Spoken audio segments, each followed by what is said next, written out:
Hey everybody, here's a garden update for you.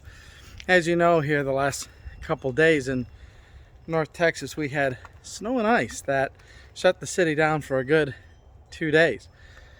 But now it's Saturday, the temperatures are rising, it's about 40, melting. So as you can see here, anywhere where the sun's out, and typically even if it's still kind of cold, if the sun comes out, the snow and ice don't last.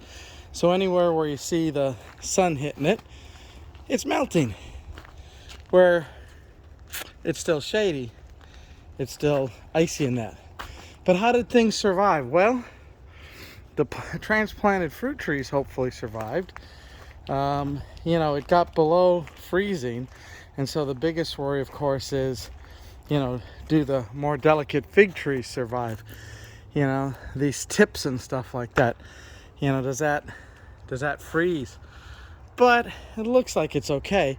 As you can see, it's a good thing I probably didn't plant either the onions or the potatoes, because it could have just damaged or froze them.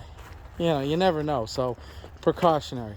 But you can see that the snow's melting here, and we'll be back to business. Of course, the transplanted raspberries here, they've all got that nice layer of mulch, so that helps keep things warm and insulated. Now the goji berries, as we saw, they were starting to sprout green leaves, and it looks like they still have some green leaves. I mean, they might have had some freeze back, but goji berries are pretty hardy plants, so I think they're going to bounce back.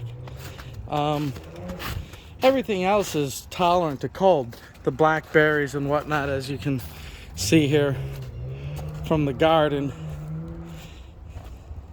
While some of the leaves and the old canes die back, that's normal. But the new canes are green, and it'll be time to trellis them up. They'll be going pretty quickly here. Spring is just around the corner. I mean, this is first week of February. By second week of March, it starts to get pretty warm here, and you have to start thinking about putting stuff in the ground. So we only got a month and only a few more weekends to get things into shape. But as you can see, this weekend is unfortunately one of relaxation because of the colder weather, and the snow just kind of put us back for a little bit. But that's okay. As you can see here, things will start to take shape, and the snow will be a distant memory. We usually get one snow day a year, one freak snow day a year in North Texas. That's kind of our typical. But anyways, that's just a quick update, everybody. We will talk to you soon, and spring will be upon us quickly. See you later.